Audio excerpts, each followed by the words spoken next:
សេដ្ឋកិច្ចពិសេសកម្ពុជាបាននៅចិត្តជាមួយនឹងរោងចក្រអាវលឿងហើយនេះសិតតែដីដែលទិញហើយបានធ្វើបន្ទប់ជួលបានអញ្ចឹងបងដែលគាត់ចង់បានដីតម្រូវការនៅក្នុងការទិញទុកចំណេញឬក៏ទិញសម្រាប់ធ្វើបន្ទប់ជួលបានភ្លាម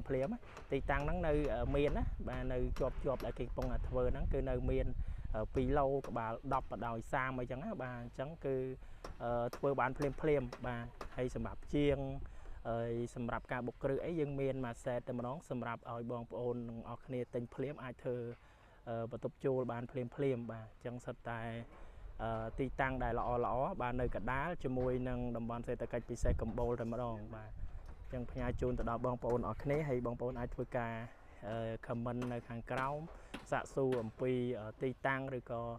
លក្ខខណ្ឌនៅក្នុងការបង់អីខ្ញុំអាចលម្អិតបាននៅនេះ